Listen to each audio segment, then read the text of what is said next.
Let me just make sure it comes across over here onto YouTube. All right, there we go. All right. Hello, everyone. Thank you for joining us today. I'm Greg Greene, host of Cathonica, the show about horror in all its fictional forms. I got Edward, my co-host here. Hi, Edward. How are you? I'm doing well tonight. How are you, Greg? You're great, man. I'm so excited for this episode today. So today is September 8, 2024. In 2 days, 2 books are going to drop, and these are such important works to me personally because I'm a huge fan of both authors. And those books are, of course, Laird Barron's new collection, Not a Speck of Light, coming out from Bad Hand Books on Tuesday, as well as Brian Evenson's collection, Goodnight Sleep Tight, coming out from Coffee House Press. If you haven't ordered these, go ahead and order them now. You can find them, on the online retailers, of course, but go out to bookshop.org and find a local independent bookstore and order them from these authors. So today with me, we have Brian Evenson, author of titles like Wind Eye, Altman's Tongue, The Glassy Burning Floor of Hell, Last Days, and the newly reissued Dark Property, as well as The Lords of Salem, co-written with Rob Zombie. Laird, I don't think you've co-written anything with Rob Zombie yet, but there's still time, so let's just kind of pick up the pace with that. But we have Brian here. Brian also was on Twitter. He was dubbed by Amity Vandal as the Master of Desolation, and I just thought, what more perfect epithet could there be than Master of Desolation? And I will also say, finally, I had an interview with Laird a couple of years ago, and we were talking about contemporary horror authors, and the topic turned to Brian Evenson, of whom Laird noted, I don't say it lightly, but he's a genius writer. And I 100% completely agree. Brian, great to have you on the podcast tonight. Great to be here. Thanks for having me. Absolutely. And Laird, of course, is the author of collections such as The Imago Sequence, Occultation, The Beautiful Thing That Awaits Us All, his novel, The Croning, his more recent collection, Swift to Chase, and of course, the Isaiah Coleridge trilogy, and is, won many awards. Let's see. While Brian is the Master of Desolation, and I totally love that, I do not have a similar pithy epithet for Laird. So we are taking viewer suggestions live. If you have a pithy epithet for Laird, we'll choose one at the end because I just don't have a great one. But anyway, Laird, great to have you back on the show. Hey, I'm happy to be here. Thank you. Absolutely. Am I correct that this is the first time you two have been done a joint interview before? I think it may be. Is that right? Yeah. It is. I don't even think we've been on a panel together before. I think you're right. I mean, yeah, we've met in various places, but we've never been on a panel. Yeah. Yeah. So this is the first. Yeah. Very good. So the stars are aligning. Surely this is a sign of the end times. And now maybe you haven't been on a panel before. You've met before, but also, as I understand it, I believe that you have each appeared in one another's story before. I believe Brian shows up in Mobility, which is in the new collection, A Speck of Light, and if I understand correctly, Laird or someone like Laird shows up in the story, The Absent Eye in Wind Eye. So, any background on that you guys want to share since we have you both here? Do you want to start, Laird, or? I'll let you. Okay. I'm cracking. There is a character that's not unlike Laird that's in The Absent Eye. It's actually based on of another friend of mine who lived in Providence, who I was in, who I taught with, Robert Creeley, who's missing an eye. But there's enough similarities. I think that there's some crossover for sure. And so, I think that probably Laird saw that and recognized that, and that probably led to Mobility, I would guess, or at least that for me appearing in Mobility. Let me check with my lawyer. Hold on. Yeah. Oh, likeness. No. Likeness. It's purely coincidental. Yeah. No, that was why I wrote Mobility. Yeah. I also I wanted to do something with it besides have Brian's likeness in it. I can't really emulate a Brian, Evenson story, any kind of comparison, would pale. So I I tried to write something that had his likeness, but also had the weirdness, the inexplicable weirdness, the maybe even a trace of absurdism, and I mean that in the sense of the dark, not the hilarious, but like the blackness that you get with real absurdism. Maybe a little flair toward the European masters in there. Yeah, but it was I like the story quite a bit. I feel like it's a privilege to be in mobility, even though it's a likeness rather than me myself, I suppose. So there you go. That's fantastic. Well, it's like we're all family here. So that's I'm just thrilled to have you both here. Speaking of genre, I'm always interested in hearing people's thoughts on genre and its specific capabilities or like the intention for it. And Laird, of course, you've written, horror, noir, the weird, Brian, you've written across, certainly across, short story, novels, microfiction, even. But really, it seems like the genre of the weird is one place that you both share, one place where you've both written so very capably. Reached out to a couple of folks about like their definition of the weird, and I would just love to hear from both of you, just like how would you encapsulate the genre? Michael Sisko said that he just reached out to him. He told me that his contention is that weird fiction involves a bizarre encounter that shows us that ordinary reality has nothing to guarantee it, nothing outside it that could protect or ballast it. I also think that weird fiction has to threaten the reality of the reader, not just the characters. And then Kelly Link, we were talking about horror, weird fiction together, but Kelly says, I'm drawn to horror as a writer because there's a feeling of the sublime there. You're describing something that is inexplicable, but which produces a feeling as if something marvelous or something terrifying has come into the room with you. And then Laird, just on our conversation a couple of days ago, you used the word destabilizing as a way to describe weird fiction. Did either of you want to kind of chip in or chime in with your ideas on what weird fiction is? Brian, I talked with Laird about it recently. Would you like to kind of give us your thought on what is weird fiction? I destabilizing is really great for me. I think a lot of the thing I try to do in my work is to make things that people kind of take for granted feel like they're not something you can take for granted. So that notion of taking the world and kind of just making it unstable is important to me, but also I think important to the weird and the way the weird works. The weird is like weird in terms of how people talk about it. I think Michael's definition is pretty good too, but I think one thing that's happened, it's like you have a term that came out of the 20s and the 30s with weird tales and things like that. It's developing at a time where science fiction is not fully differentiated from other sorts of genres. Yeah, and so you have that kind of thing going on, and then you have stuff going on kind of in the 90s and the early aughts with what people were calling the new weird, which never really took off completely. And then for me, the kind of critical moment was when Anne and Jeff Vandermeer put together that anthology, The Weird. And they do something to define it, but also they just, the way they talk about it is they just talk about it as a corpus rather than a genre. So the idea being that there's things on the edges of science fiction, fantasy, literary fiction, horror that have connections and have connections to one another as much as they have connections to the genres that they're supposed to be part of. And that for me was just really useful because I've always been someone who was always reaching for other things. And in fact, I mean, that's one of the things I really admire about Laird's work. It's like it keeps on surprising me in terms of where it's reaching, what it's trying to do. And so even though there's often a kind of horror thread, you can move into a kind of noir space. You can move into other sorts of spaces as well in ways that are cosmic spaces and other things in ways that are just really remarkable. Laird writes things that are fairly comedic. I mean, they can be really, really funny and at the same time deeply unsettling. So somehow he's able to make both of those things work at the same time. I mean, More Dark is a good example of that. But it's certainly not limited to that. Yeah. I mean, I think there's a lot of connections between the comedic and horror.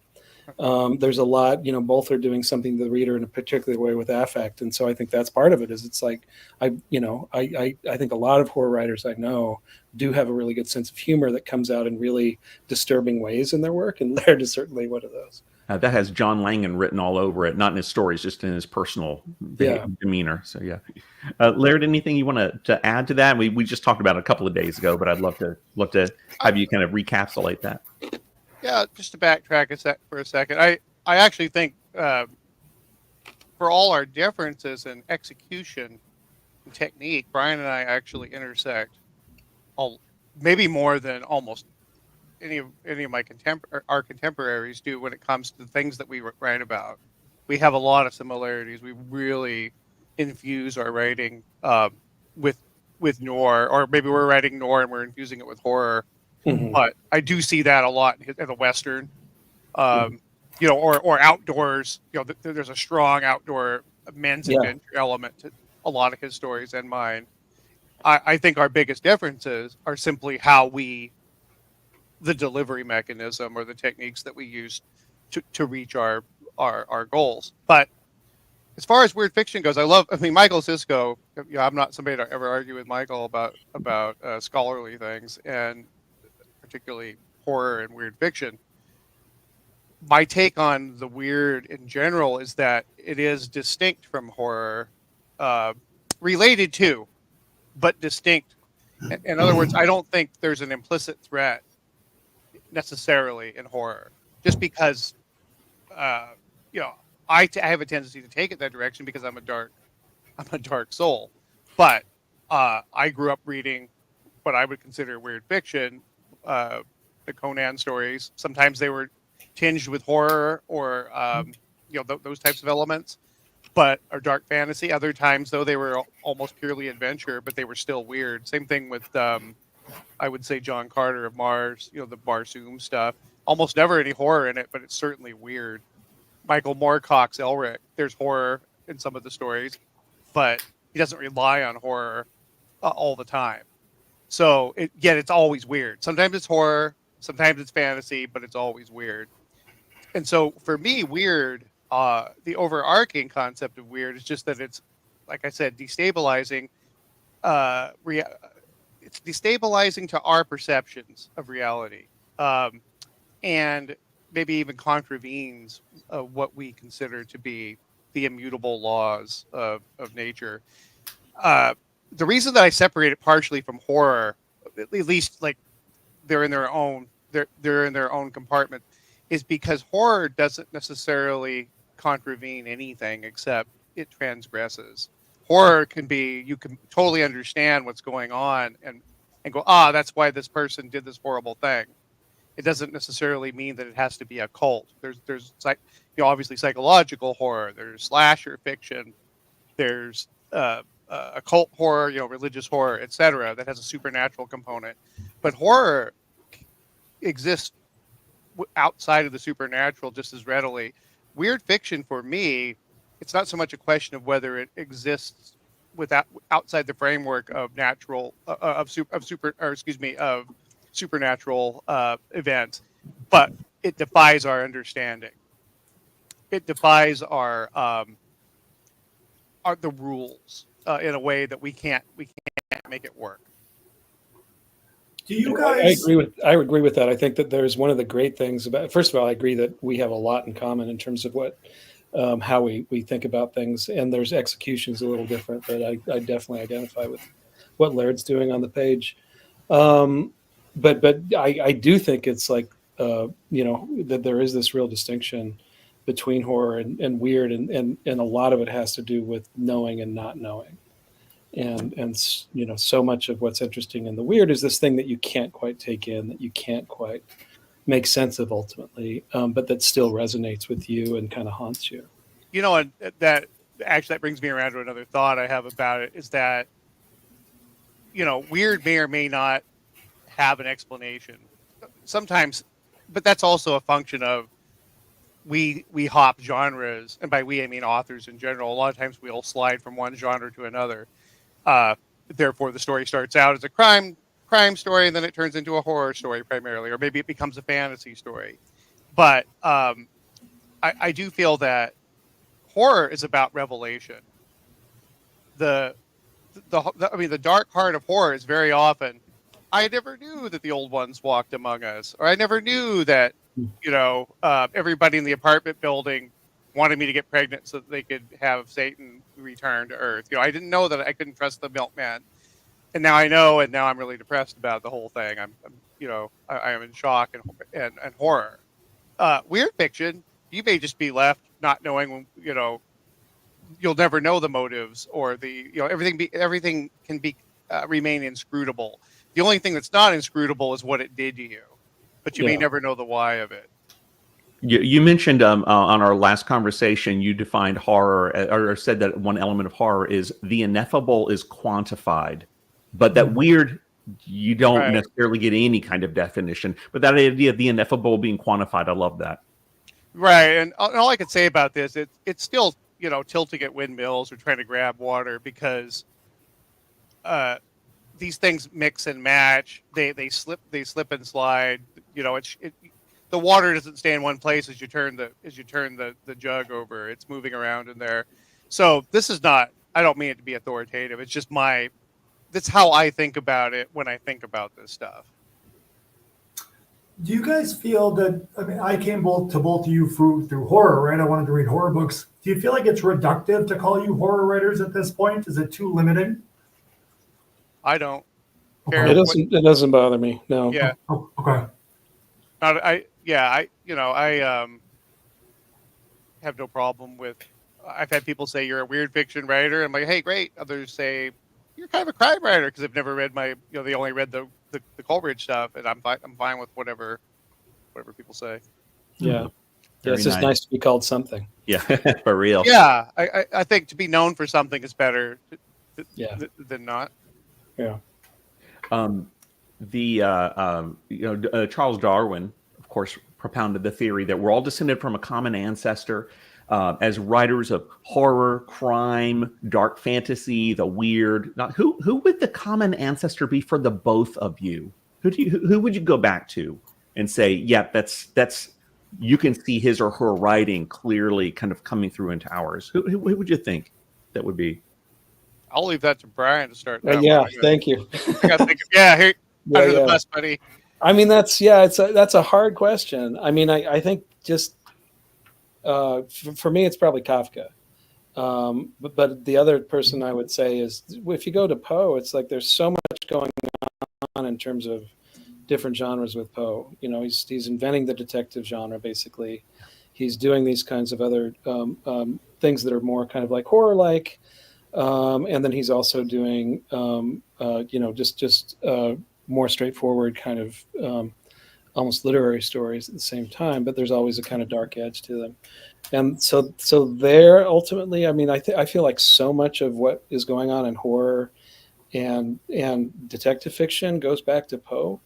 And so I do actually think about him sometimes, but I think Kafka was someone who I read really young when I was impressionable, and just the absurdity of him, I think, was the thing that kind of led me into this kind of more weird space and made me realize it was possible. But yeah, there's others. I mean, there's the part of the problem with it. It's a great question, but it's the hard thing is that there's so many people who end up being influential. So it's like Aikman could have been that for me if I'd found him earlier. But by the time I found him, I was pretty far along. But once I found him, I was like, oh, why have I not been reading this guy until now? That was my reaction as well. Yeah. Almost identical. Wow. I take a stab at this because I'm not for sure, but Kafka is not wouldn't be, because the question was what would possibly be something that links us as a bedrock influence, right? In fact, I know that contemporary influences we share. I just know from having spoken with you, Brian, and also reading what you've talked about in the past and reading your work. I can tell that there's a ton of contemporary authors that we admire. But I'm just going to hazard a guess. Well, first of all, Poe is dead on. I've spoken about Poe more and more in the last few years. He heavily influences me. And I think Poe, whether we recognize it or not, influences almost every writer of a certain age. I think we've, middle-aged writers, I think, probably look back at childhood and go, yeah, I was exposed to a lot of Poe, and it's in there somewhere, the sediment. The others I would take a guess at, though, a hazard guess, would be Peter Straub. Yep, that If would I he read- almost. I almost mentioned him. Yeah. Well, and the reason I mentioned Peter, because I'm looking at people that, because you and I aren't too far apart in age, and these would be people that, I know that I came to him fairly early in my, in my reading career. So Peter Straub, as an adolescent, I started reading him. I was a little bit later for this one, but it still, I think, would count because it would be college era. Borges. Mm. I would be surprised if you didn't like Borges. I do like Borges. Yeah. Yeah, there's a certain style to your writing that is reminiscent of those, almost the magical realism, how you treat the weird in certain. There's a certain flavor to the weirdness, and I detect a hint of Borges in there. So yeah, it's definitely there, and I started reading him in college as well. So I think that's a very good call. Yeah. All right, so those would be so agreed on Poe, but definitely Straub and Borges as well. And I think Borges probably has a lot of and Peter probably have a lot of blame for a few of us contemporary weird writers. Yeah. Yeah, it's interesting that you bringing up Poe, of course, and that's no surprise. I was just thinking though that one similarity in both of your stories, and in a lot of contemporary horror writers, would be just the familial relationships. The usually siblings or it's parent and child. But I think about Kelly Link's work, Livy Llewellyn's work, and that dynamic, especially between parent and child there. But a lot of siblings as well, and of course.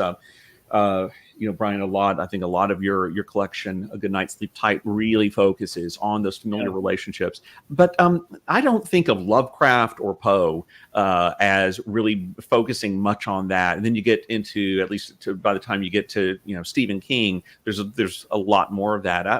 Any thoughts on kind of what changed to bring the horror home?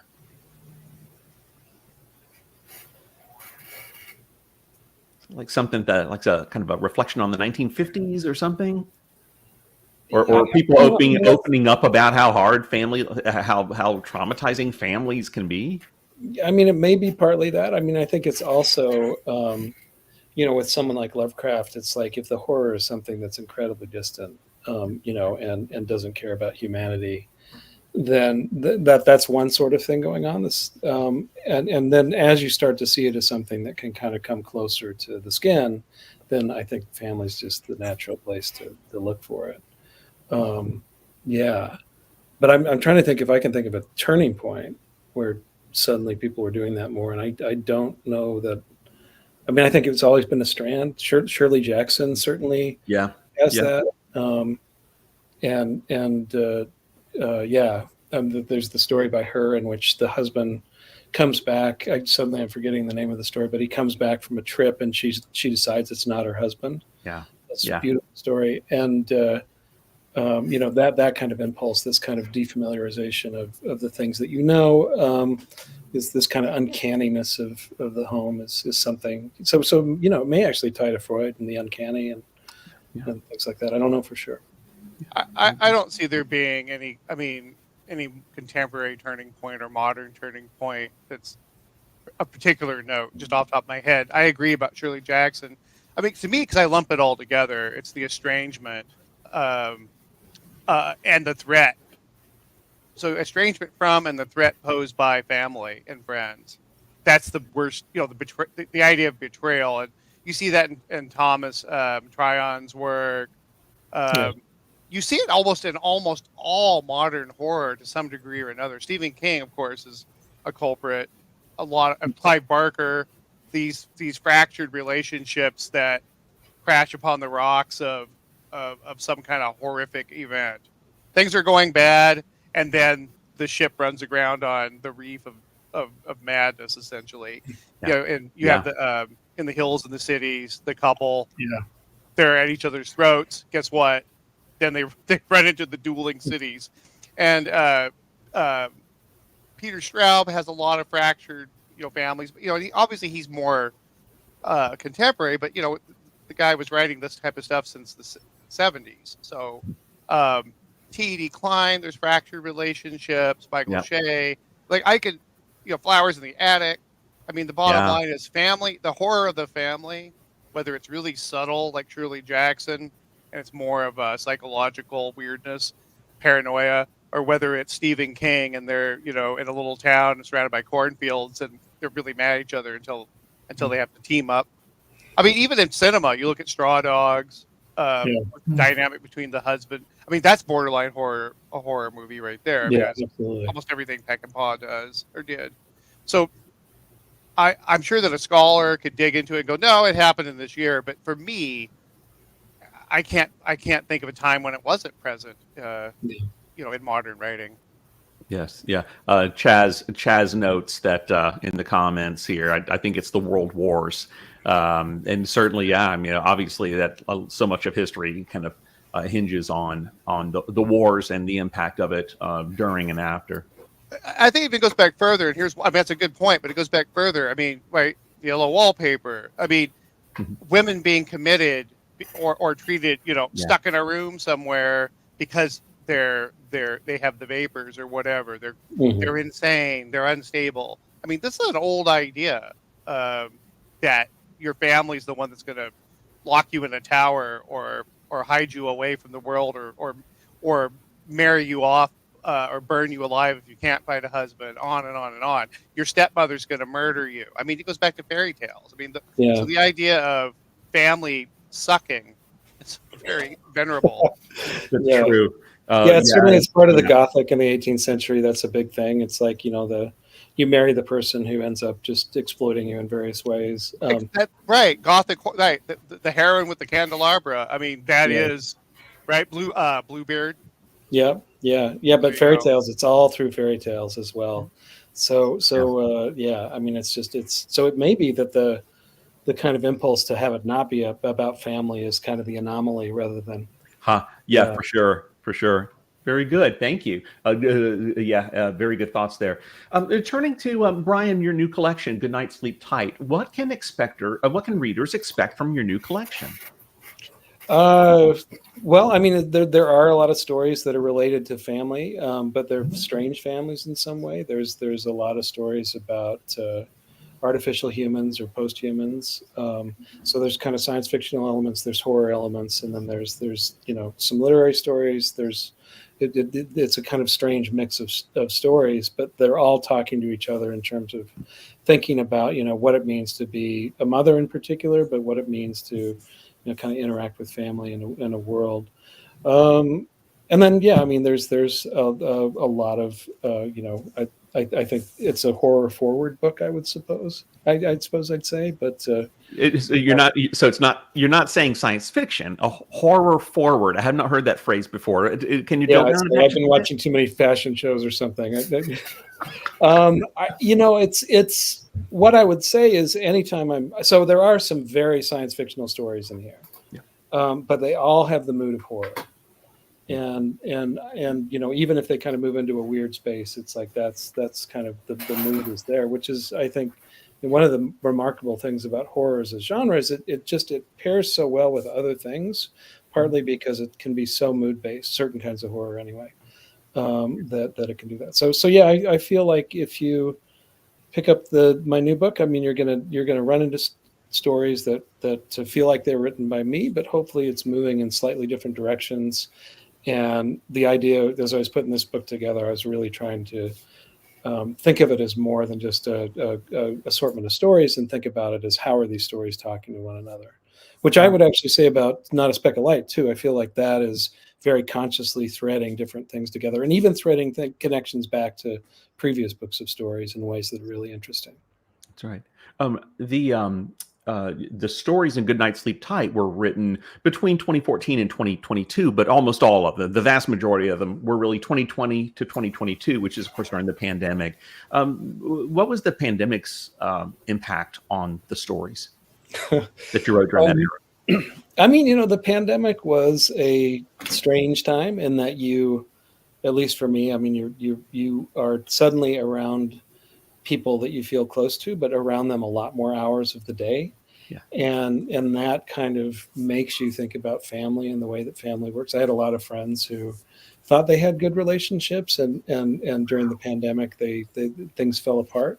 Yeah. I feel like with my family, we got closer, which was wonderful. But it did make me think a lot about, what happens, as our kind of external world or conditions change. It's like you have to just recalibrate and think about who you are, and kind of make sense of it in a way that you didn't know you'd have to make sense of it.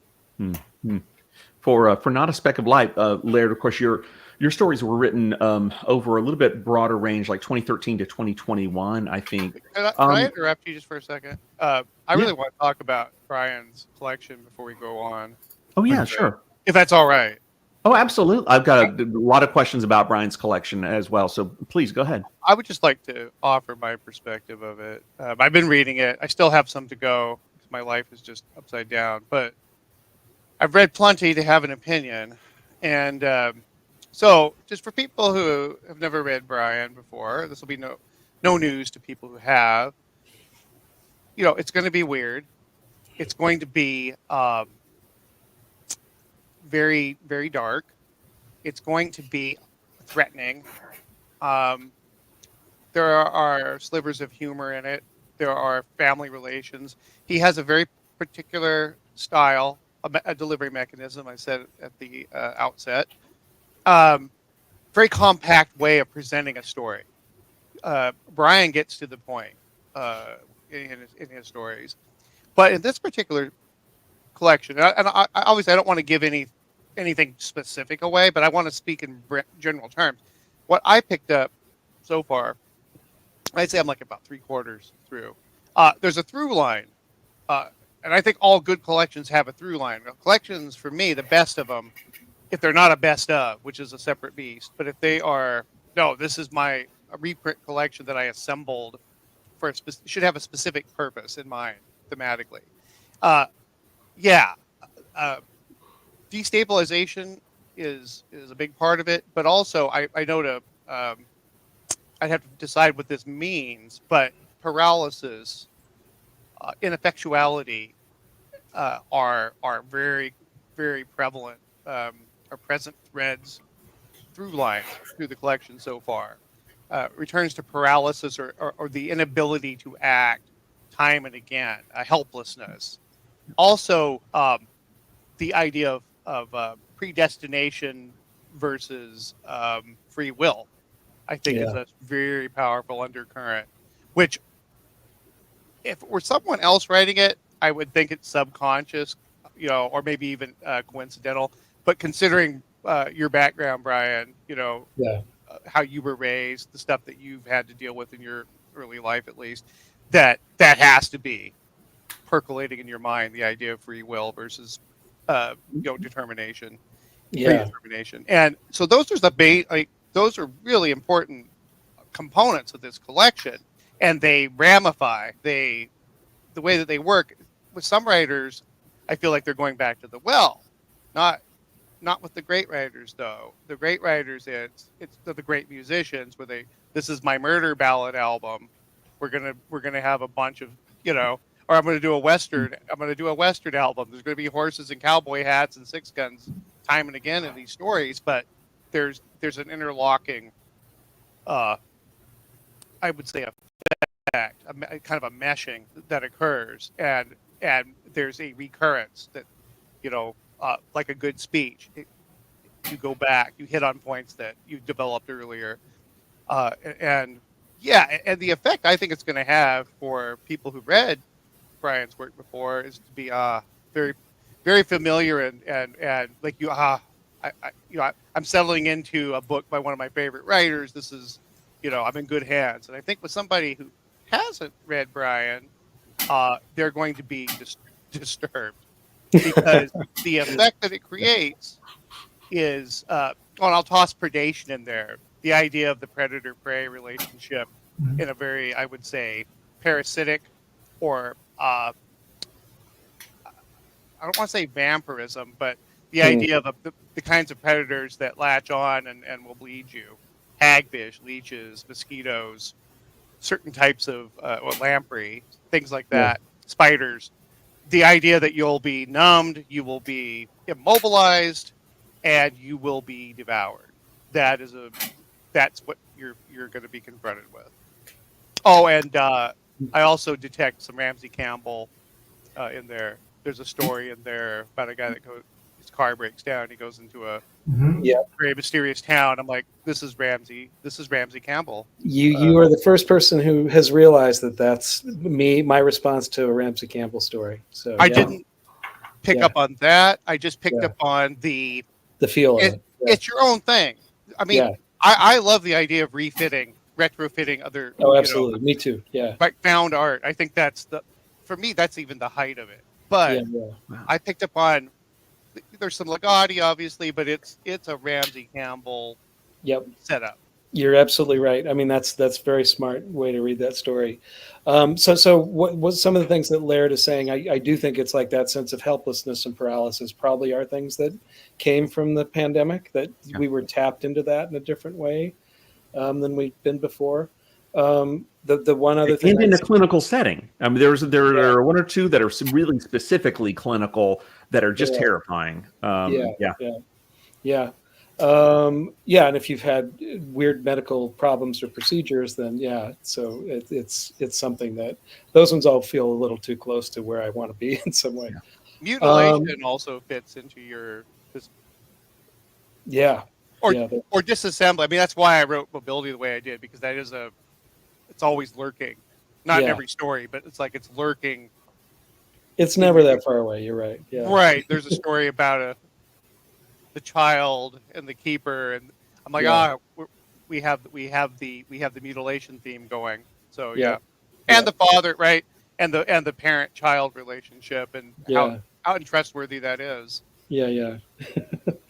The other thing I'll say very quickly is, when I was working on this book, my coffeehouse press was going through some weird stuff where they ended up kind of getting rid of their publisher, who also was my editor, and then they kind of were recalibrating, and so we ended up moving. The book ended up being moved like 6 months or 9 months forward, and it was just. It gave me a chance to just kind of work through the book again and think about the relationship of the stories and think about what else could be in there in a way that, was very satisfying. So for me, it feels, I feel like I kind of figured out how to do a collection with this book in a way that I was kind of moving towards, but that really feels good in this book.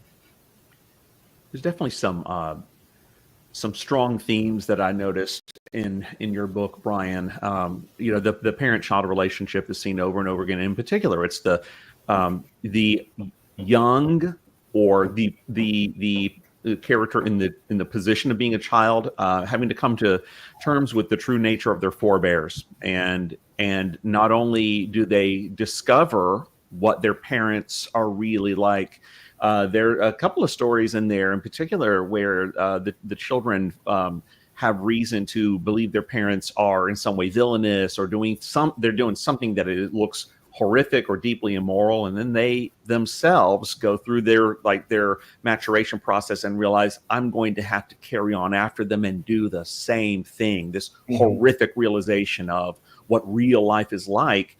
And you play with language quite a lot in here. In the story Mother, for example, there's this just one little passage where the mother says to the child, uses the word misrecognize. You don't want dad to misrecognize you. And as soon as I've never seen that word before, but as soon as I read it, I'm like, oh, that does not sound good at all. Whatever it means is going to be bad. But we're just playing around with language, and like the child character, you just kind of gets fixated on a certain word or a phrase, or the use of a phrase that's clearly like there's some meaning my parent has with that language that's not what I, as maybe a tween or a teenage type of personality, that type of maturity level, they realize there's something going on here I don't quite realize, and they learn through that language. It's almost like think of a time-released pill, time-released medicine, where you seed that word or that phrase in early on, and by the end we realize, oh, okay, now this is why they use that phrase. But there's a lot of like learning the true nature of your parents, and I see a lot also of and then having to carry on, like kind of that, getting that cursed knowledge, realizing why why it has to be this way and having to carry on, kind of a betrayal of their innocence. And yet that's how you have to survive. I can tell you something else about his portrayal of kids. They're little shits a lot of the time. Or the kids, you know, they're little jerks. Yep. Oh wow, I love that. Never trust them. No, yeah. So the parents can't be trusted, and the kids Blink can't twice, be either. Grandpa. That's right. Or just blink a bunch of times. I don't care. Right. Anyway. Yeah, I know. It's hard to know who can be trusted exactly, if anybody. Not But, kidding. yeah. For sure. There's also this this theme, and you see it especially in a story like Solution, where a scientist is up against there's the last story in the collection. A scientist is up against an incredible challenge, and there's this kind of picture of the inadequacy of the human race, and that transgression may indeed be the only virtuous act available to you. I was just, again, kind of going back to the idea of the pandemic and its immediate clinical, like the realizations we get out of that era where, wow, it's like hard to just get people to wear masks, not for themselves because they're healthy, but for the people who might really be at risk. Nope. I mean, you just saw people, and I live in Tennessee, and I love Tennessee. So many great people, but there's a radical element here of, I don't even want to say conservatism. It's just kind of like a rugged individualism, self-sufficiency kind of attitude that I saw, like, people in this area saying things like, it's my moral duty not to wear a mask, like some crazy stuff. And if we couldn't get ourselves to wear masks during a pandemic, how are we going to deal with the climate crisis and many other issues? And it's like The Good Night Sleep Tight is it's not happy. It's not a happy read. I think it's a vital warning, and I look at that as being very positive. Hey, we actually can. The weird literature, to me, has something important to say to the world. That dialogue that we can bring of a wise warning to people, if we're smart enough and care enough about the future, not just my current creature comforts, to try to do something. But there's a lot of that concern about, like, I don't know, maybe the human race. Maybe we have evolved. I think this is maybe some of Ligotti's idea here. We've evolved to a point where we can, really destroy ourselves, or have maybe kind of, just evolved too much. You wouldn't see lions and tigers doing the things that we do to our environment. Yeah, no, Right. I mean, it's a dilemma. I mean, on the one hand, it's like, I mean, the world would probably be better off if humans just weren't around anymore. On the other hand, as someone who's a human, it's really hard to advocate for that, because it means your extinction. But so I mean, I think that story poses a kind of moral conundrum that's probably not solvable. I mean, to be honest, I think at this point, trying to solve the climate crisis is a little bit like trying to nail Jell-O to the wall on a hot day.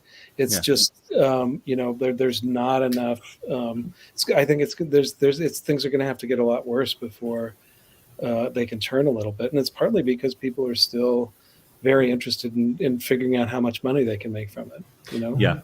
And that's featured in no uncertain terms there. And I appreciate, man.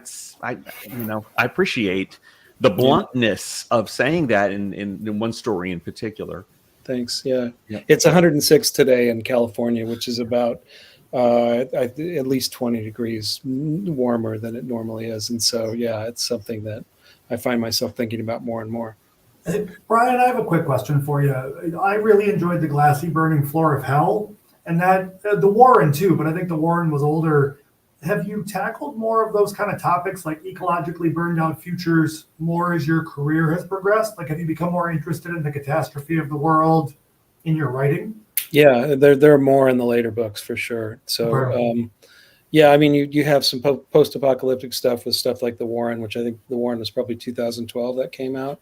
And Immobility too has some stuff with that, but it's, the sense of collapse. But I think it's become more pointed. Because you're a dad, right? I mean, that's I wondered if that had something to do with your point of view. What was that? Sorry, missed it. Well, because your son. I mean, I thought maybe, right? Yeah. Yeah, I mean, I think that's probably right. I mean, I have a 11-year-old, and it's hard to think about, what kind of world is he going to grow up in, what's being left to him. So, Yeah, it's it probably understandable. makes it feel more acute. Yeah. Yeah, I'm over here pulling the ladder up behind me. You're like, I gotta wait. There's more people coming. Which is why I've never been really an anti-natalist fan, because I always feel like that pessimist philosophy is, well, I'm not going to jump off a bridge. I'm just going to pull the, because right. Because I'm like, if you're really an anti-natalist, bridge is right over there, buddy. And there's a bottle of pills. I mean, there's all kinds of ways we can do this. Yeah. Right. Yeah. Oh, you just don't want anybody else to come along. Right. I mean, I'm fascinated by Ligotti's anti-natalism, but I'm not an anti-natalist. I have always, no shade at him, but I think the anti-natalism is sophistry at its finest. Those who pronounce it always, it's either on their deathbed. I forget who it was. It was Schopenhauer or somebody. Oh, I wish I'd never lived. Well, of course. When I was in the hospital with a giant tumor coming out of my mouth, I was like, my gut's coming up. I was kind of regretting that I never lived. But, we all scream, atheists scream for God in the foxhole. Doesn't mean that they're suddenly religious. Yeah. The bottom line is, it's a knee-jerk reaction. But I feel that you lack the courage of your convictions, my anti-natalist friends. You want no one else to have kids, and maybe they should all shuffle off. But you're gonna you're gonna run the clock out. I see. Right. But that's my political statement for the evening. Coming down hard on anti-natalists. Yeah. Nobody in particular. Just the idea of it. I'm just like, okay. But it does seem to be, just from a philosophical standpoint, a little bit contradictory to say it would be better if there were no humans, except for only a human with that level. I mean, maybe octopi, dolphins, I don't know. Maybe they've got an intelligence high enough to think in terms of moral capacity, but it's kind of hard to make a moral argument based on that on a future without any humans, or unless you believe in God or non-human intelligence that can bear that can actually have the moral capacity to say, you shouldn't exist. It would be good for you not to exist. No, it's a contradiction. It's like the fact you can make that argument is like, if you're making that argument, then you're not really following up on it. I do imagine that octopi are probably right now they're hanging out in the ocean saying, we need to figure out a way to get rid of humans. Yeah, and I could get that if they can think that and understand that, but there's got to be a way for us all to be friends. Well, speaking of this, after especially having read Servitude, your story, which is very much about power dynamics and the kind of the masters versus the servants and the slaves, it does make me wonder, and this is really a question for both of you: would AI-based sentience produce more virtuous beings, or at least more rational ones, than the humans? Would AI taking over everything potentially be good? No, I don't think so. Do you ever read Harlan Ellison? Come on, man. Yeah, point well taken. Yeah, I mean, it's AI. Yeah, I don't think so. AI would have very different priorities, and efficiency. Look what efficiency that human beings have brought upon us has done. Amazon warehouses from ladders. Yeah. And the whole AI hallucination thing is eyeballs. No, would not be a good thing. Very good. Thank you. That was a very direct answer, and I appreciate that a lot. A very minor point here. Brian, of course, many of Laird's stories, almost all of his stories, take place in a shared universe, and it's a complex one, but they all pretty much take place in one universe. You can trace from story to story. Generally, do your stories share a universe, or does that even make sense in the kind of the mode that most of your stories operate in? Like I feel like maybe Mother and Annex are in the same kind of future world. Yeah. But do you think along those lines at all?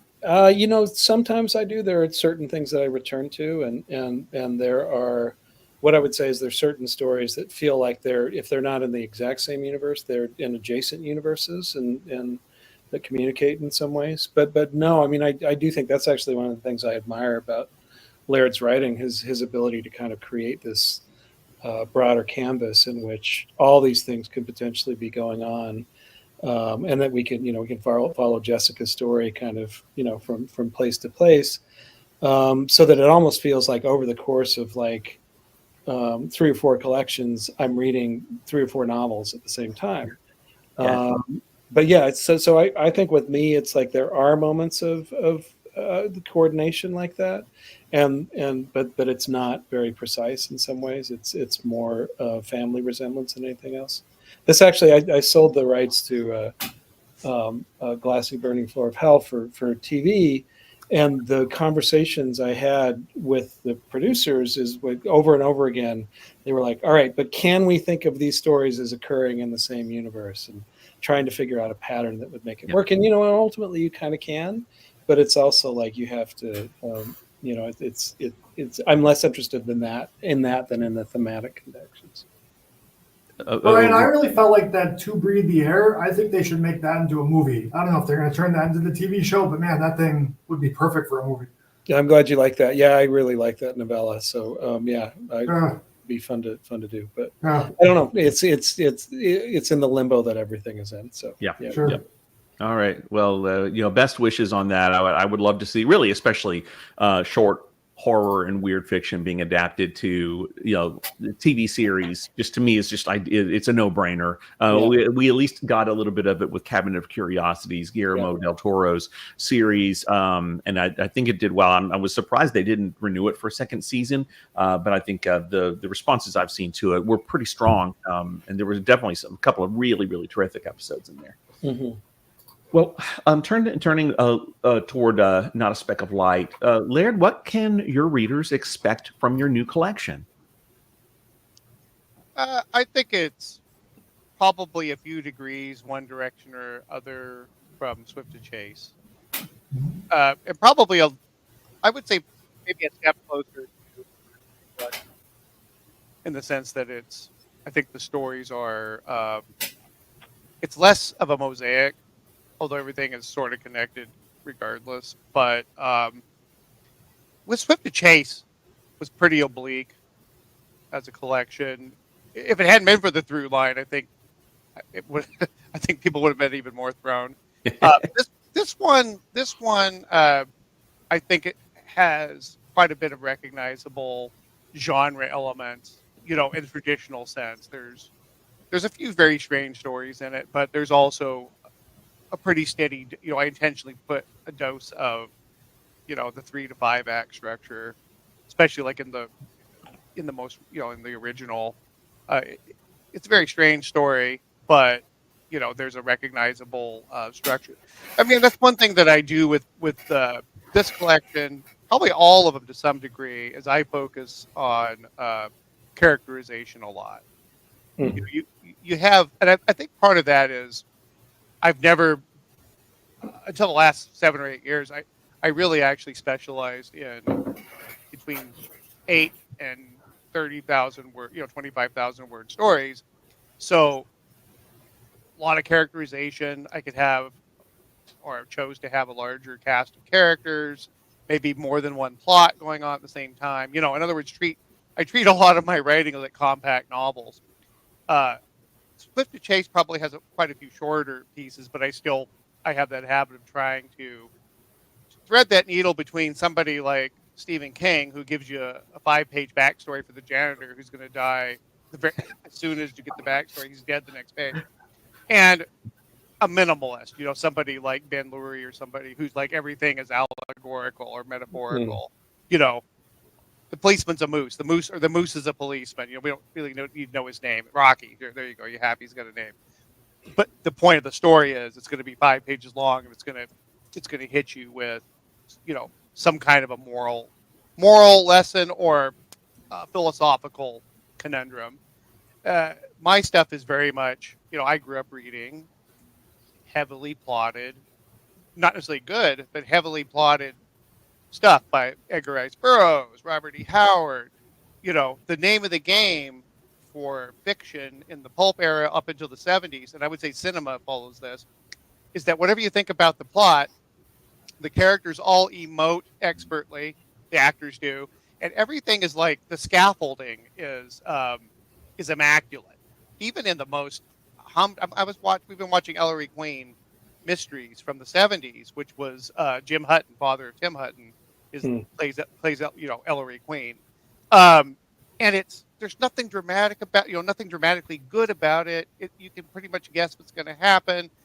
It's kind of prosaic and how it's very cozy, but it is so immaculate from the sound to the lighting to the actors hitting their spots. I mean, everything is just so in a craft sense. And I don't normally care as much about craft as I do effect.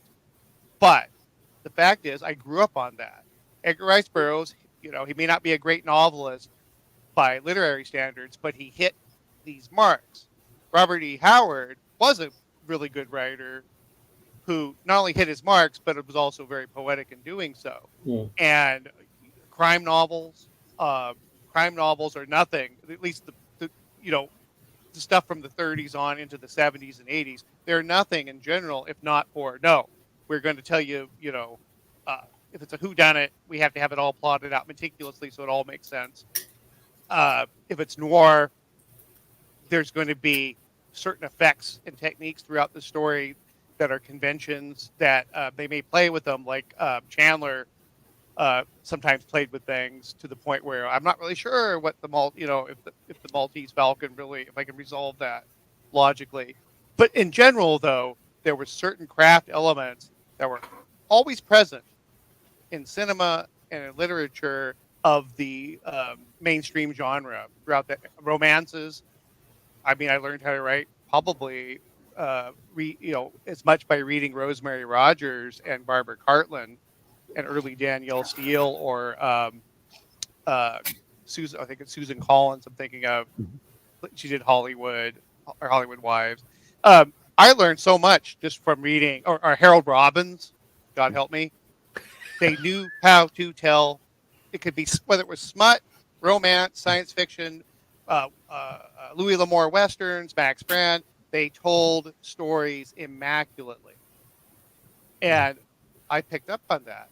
Characterization, to me, it's sort of like I might as well not resist it generally. So when I write a story that is the characterization is not there, that's me resisting I'm literally fighting gravity. I'm going to do this over here. I'm not going to get into a backstory. I'm not going to tell you about whether the guy has a mother or not. It doesn't matter. The story is what matters. So, can I add one more thing? Sure. I think the other thing you do, kind of through all your work, but it's definitely in this book as well, is you just have such a vivid sense of place. You're so good at conveying a sense of place in a way that makes it feel like you've been there, you've explored the place, you have a kind of physical understanding of it. And I think there's so many writers who just are not good at that. So it's like I feel like I fall very deeply into your worlds when I read your work. Thank you. I consider I've talked about this before, and there are quite a few writers who do this to one degree or another. But I consider geography, and by geography it could be urban, wilderness, science fiction. It doesn't, space. It doesn't really matter. I consider geography a character. I treat it as a character. So even if it's just in the background and it never becomes around. Some of my stories, the geography is pretty round. Generally, it's flat, but it's there. So, so essentially, you're going to get heavily characterized stories from me, much more in the vein of my earlier work. Although there's not a ton of cosmic, people who are looking for a return to the Imago sequence, for example, they're going to get something that's a little more concrete than Swift and Chase. Nice. Hey, I know that Brian's book, his new book, motherhood is a theme, a motif that shows up through a lot of his stories here. The story, and you've got 16 stories in Not a Speck of Light. I'm quite familiar with these stories that have come out over the last several years. I don't think that that you can just say, hey, here's kind of the key or the central theme around it or the key motif around it. But I don't know. Laird, do you feel like there is one particular theme that binds these stories together? I think that relationship is actually not necessarily romantic relationships, but definitely relationships are important. dogs have become increasingly, humankind's relationship with dogs. And dogs are kind of a stand-in. I feel this way about a lot of domesticated animals, like particularly horses and cats as well.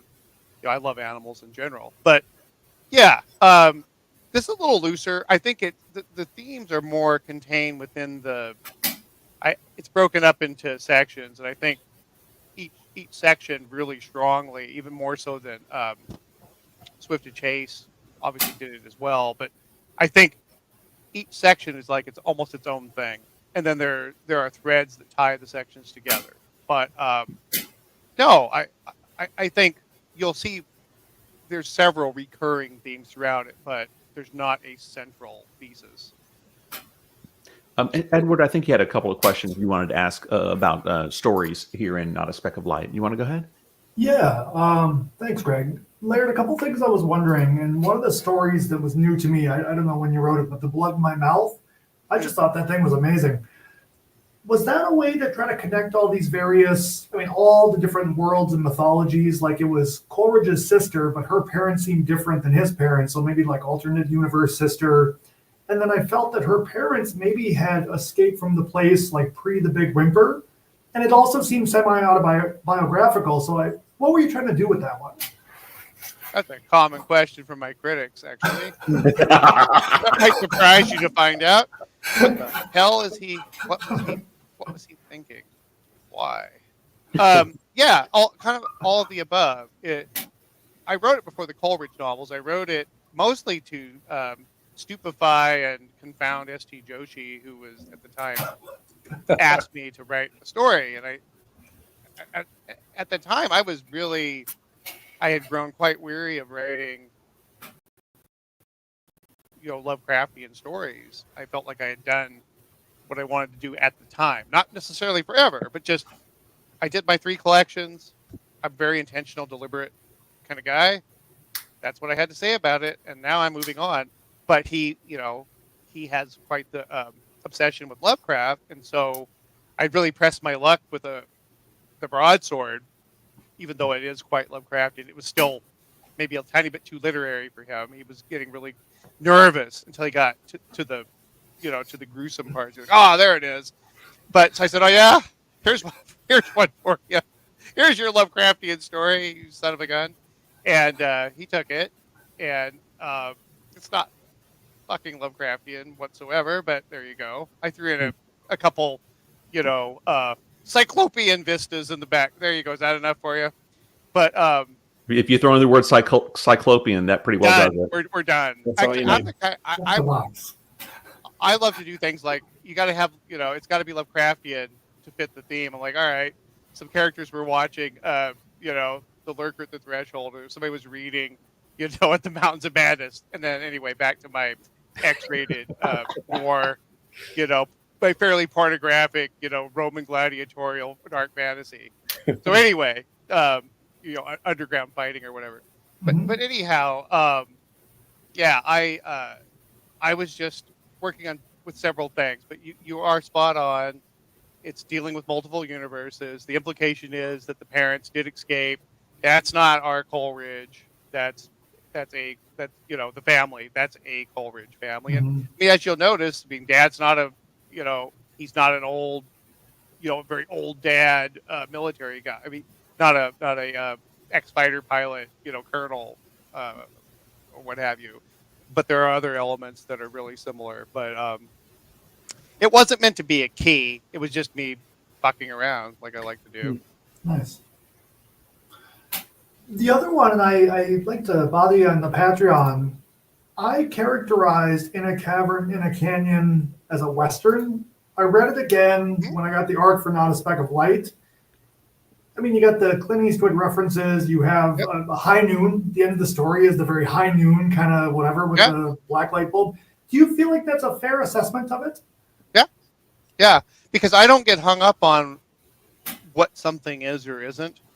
I really do believe, because these conversations, we start talking about defining the weird, or, what are you doing with this story or that story? What are your influences? Are you guys horror authors? Yeah. Well, just human beings doing art. it changes. It's you know, we're all or at least most of us, I think our viewpoints change, even, you know, subtly. We don't even recognize, you know, our perspective all the time. It's not consistent. You know, as Whitman said, I contain, you know, multitudes. The bottom line is that it's fine to refer to it as a Western. I remember years ago I submitted some poetry to it's the only workshop I ever participated in. It was an easy Melick Easing. It was a really nice poetry site, and they had like a message board on there, so it wasn't even really a workshop, it was just a message board. But we would share poetry on there, and I remember I shared all my whacked out stuff, and people's eyebrows were, you know, shooting up, lifting their scalps. And one of them, he was a poet, like a major league poet from Virginia, and he said, "Why do you keep calling these stories pastorals? They're not pastorals." I said, "I think they are. They have this element or that element. That's how I perceive it." And this guy teaches poetry. He said, "You know, maybe you're right. Maybe I'm looking at it too rigidly. Maybe things can," because I'm just now out of, you know, I grew up literally in a cave somewhere. I just come out and go, well, why can't you do this? Because I'm, you know, I'm so naive. I'm an idiot. I just think you can do it. I never took part of all the lit wars. Oh, you can't do that. You know, if I would have known that you're not allowed to do all the things you're not allowed to do, technically, I would have been paralyzed. Yeah. You can't have more than 2 characters if it's under 5,000 words, and you can't begin with a preposition, and you can't do this, that, and the other thing. I would have been doomed. I never would have. I would be a different writer for sure. So I just came bebopping in, going, well, I'll just do all this stuff, very instinctively. Mm-hmm. So, you know, that's kind of, I guess, basically all there is to that. Brian, Brian, you have something to say about that, I believe. Yeah, no, I agree with that. I mean, I think that there's sometimes this notion that a writer sits down and is incredibly intentional about everything they do. But a lot of the times, at least for me, it's just like I'm trying stuff. I'm exploring things. It's exciting. Yeah. It's new. It may or may not work. It doesn't matter in some ways if it does. But I grew up as a kid. I was so contrary that my mom used to tell me the opposite of what she actually wanted me to do. And I think that my response to like rules about what you need to do in terms of genre and other things has been kind of similar. It's like when I'm told in the creative writing workshop when I was young, you need to write this kind of story, I just figure out a way to do another sort of story. And that for me is, what's that? It's like a challenge. Like, oh yeah. Yeah. All right. Mm-hmm. Yeah. So that for me, I mean, I think that's what makes both our work kind of, do what it does. It's like, we're not interested in staying in the lines, you know, we're interested in just trying stuff and seeing what happens and writing the kind of work we want to read. That's why I like reading your stuff. I can, you pick it up. I mean, it's there. And Ed, before we go on to the next thing, you are right though. I mean, the intentions were to put the fictional elements, like the genre elements, are in there. I just didn't have any expectation of how it would be received. Right. In other words, I didn't care whether the intent wasn't for you to go, oh, it's a Western, because those elements are in there. It was more just, I put the elements in, and somebody's going to read it as a Western, and somebody else is going to see it as something else. I mean, to me, that's what I'm always trying to do, is to give something to different types of readers in one package. It's some of the fun of writing is sitting there going, how can this be, how will this be perceived by somebody who's reading it on the surface level? But will somebody else pick up, there's other things in there for people who go diving. I've had stories that I worked very hard on and had all kinds of little Easter eggs in them that nobody has picked up, and maybe they never will. And I would 10 out of 10, I'd do it again. Yeah. I do it for me. Well, there's a kind of generosity in that too, I think, of letting the reader kind of see what they want to see in the story rather than being insistent. There's some writers I feel who really want you to get the point. And I think I want my reader to have an experience, and that doesn't have to be the exact experience that I've had, but I want them to have a productive experience with my stories. Yeah, I produced theater for 10 years, and I saw the same show produced, a dozen times, show after show, and every performance is a different. It's a different performance. It's a different show. Greg, that's see, this is my favorite part of this whole discussion. This is fantastic because I tell you something. This is the thing. I used to take martial arts because everything connects right back to the one thing. It doesn't matter how far afield you go. It's all relatable. That's why so many things that interest me that are unrelated to what I do. I did martial arts for years, and I, would become obsessed with 3 or 4 techniques. Heel palm blow. I remember one time I practiced the edge of the hand blow and the heel palm blow every day in class for 6 months. When he was calling, and he gave me permission, the sensei. I'd been there for a few years. And I also practiced other stuff at home.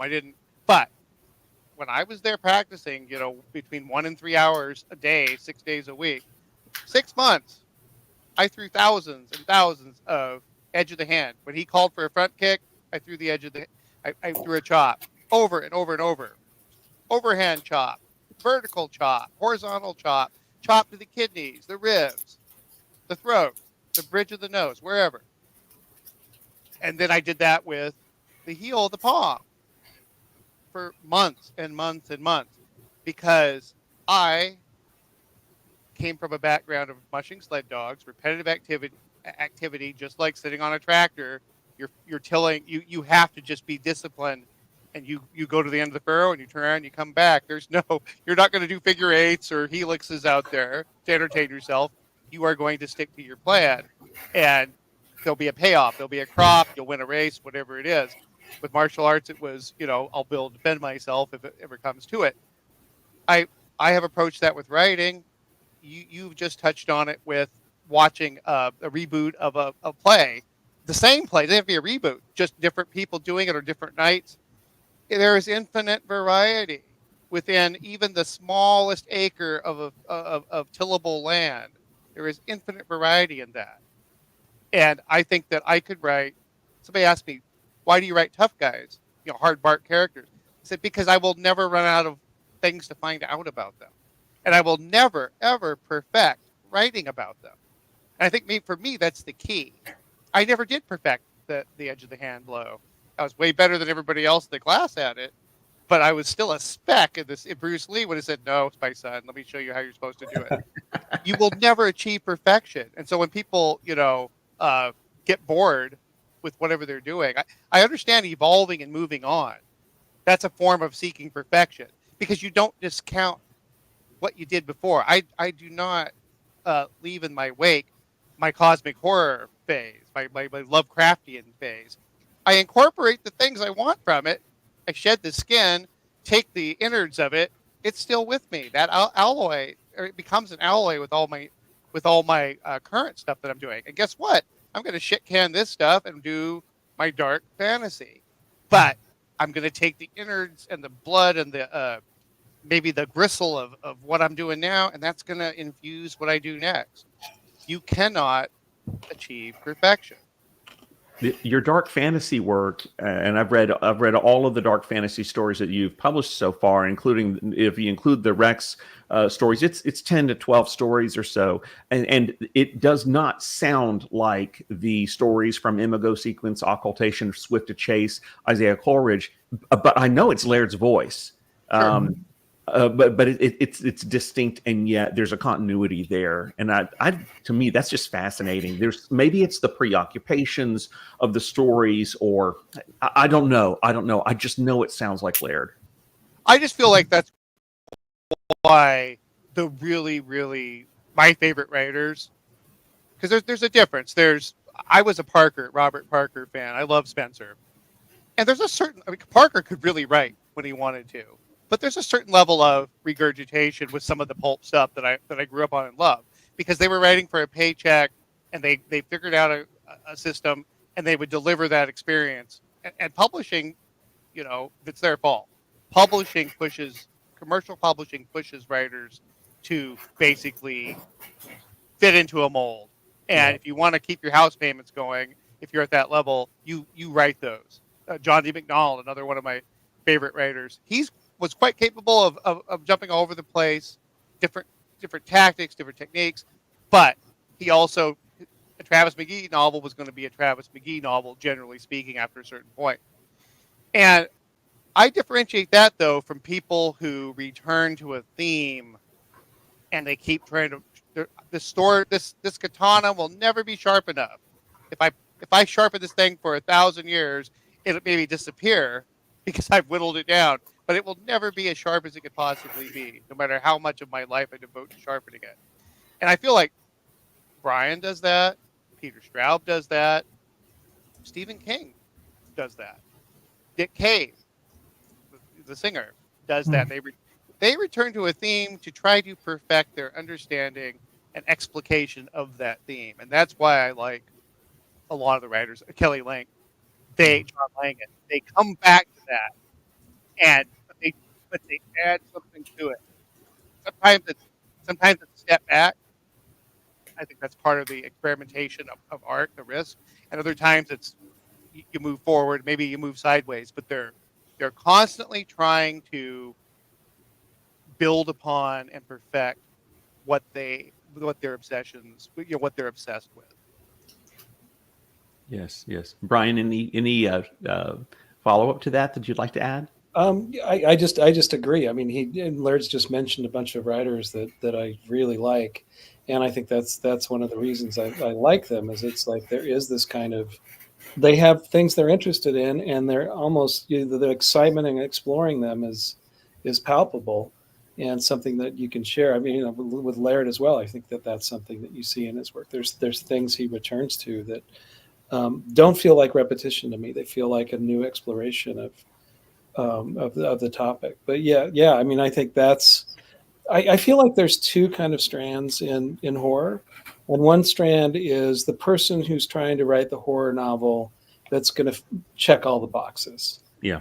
And that's not something I'm that interested in, unless it's done really well. But it's like there's still, even then, my interest can be limited. And then there's someone like Peter Straub, who, as he's even though he's writing novels that could be something like that, he keeps on kind of twisting it and experimenting with it in ways that make it exciting and interesting.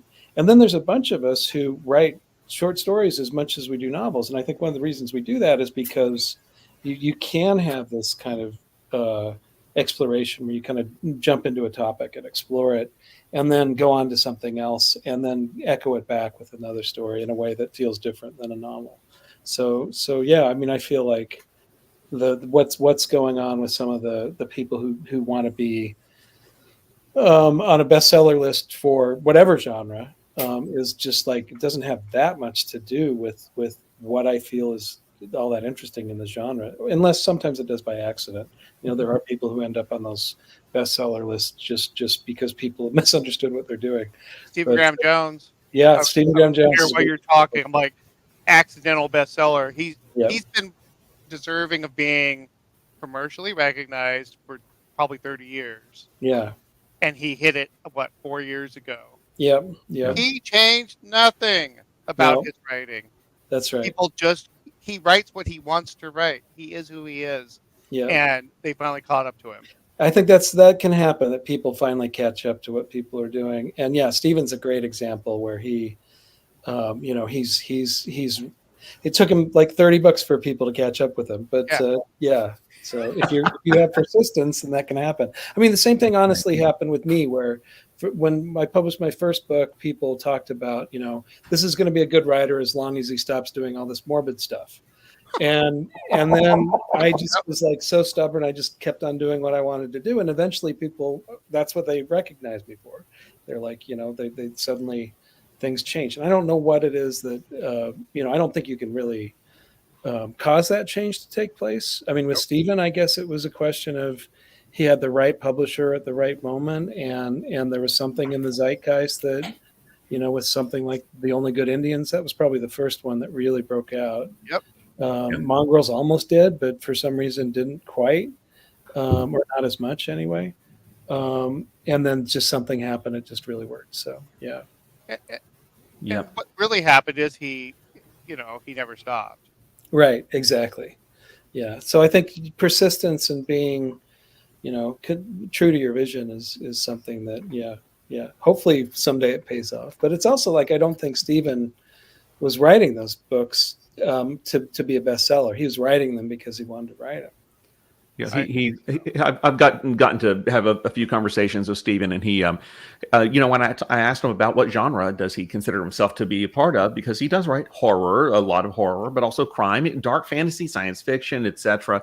And he gave me the answer that he heard from Joe Lansdale, who's really a dear friend and a mentor of his, that he was sitting on a panel with him or in a room when Joe was doing a panel, and someone asked, "What Joe Lansdale? What genre do you write?" And he said, "I write in the Joe R. Lansdale genre." Next question. And Stephen said, "That's what I want to be. I want to write the Stephen Graham Jones, or some Stephen Jones, or what. I don't know what name he was even writing under that early on, but that's what I want to do. Is just whatever I want to do. That's what I'm going to write." And it has paid off for him, and he's got a pretty serious following now, and also a couple of novels that are New York Times bestsellers. Yeah. Years ago, Stephen, I got asked to write an introduction to a kind of online thing that Stephen was doing. And it was a thing where he was going to write a story. He was going to write a horror story, a romance story, a science fiction story, a literary story. I can't remember. There's probably one more. And Gamut Online, I believe it was. Yeah, I think that's right. And it was just, it was interesting to see someone, really take that on in a way that was serious, but still also felt like Stephen. So, yeah. And he writes capably across all of them, but it's Stephen. I mean, and the more of his work I read, the more I really just get his voice now. Yeah. And it's so distinct to me. You'd mentioned a moment ago short fiction, and it's just a little question for you here. Both of you have written, long form novels, long form novellas or long form fiction, as well as very short, like flash fiction kind of pieces, and poetry. Brian, you wrote what I consider one of the most effective short horror stories. I'd put it in my top 10 horror stories of all time, no matter which way we turned. It's I think 448 words. Laird, you end the collection, your new collection, Not a Speck of Light, with a story called "You Won't Be Saved by the Ghost of Your Old Dog." It's 217 words. And Laird, I've read, and Brian, I don't know if you write poetry. I've read a number of Laird's poems, and I kind of wonder, when you get to a story that is that short, does the line between prose and poetry start to blur? Because every word has to be so measured in that kind of a story for it to be effective. Any thoughts on that? Go ahead, Laird. I don't write too many flash pieces. That might be the only flash piece I've written. I've written a couple short ones, but nothing under, there was one about Rex years ago that it was called Rex. Yeah, that was, I think it's 1,000 words or 1,200 words or something. It's pretty short. But I don't specialize. Yes. Yeah. But I've written a lot of poetry, relatively speaking, and the ghost of You Won't Be Saved by the Ghost of Your Old Dog, which is a play on the Lytle song, which is just a tearjerker. It took me 10 years to write that, 11 years. I wrote it in an afternoon. I just wrote it, but I've worked on that one for about 11 years. And part of it could just be poetry and short fiction, that short, lend themselves to tinkering, because it's like, you can see the whole thing on one page. If you pull a thread, you're like, it's starting, the socks are falling down over here. Where with a novel, it becomes really hard. You don't find out till after it's published that you shouldn't have pulled this thread because it fucked up these three things over here. But poetry is, for me, I think the most demanding and precise of all the disciplines, literary disciplines. By far, writing good poetry for me, I think, takes far more than writing a novel. The novel has its own mechanical problems. Oh my God, so many words.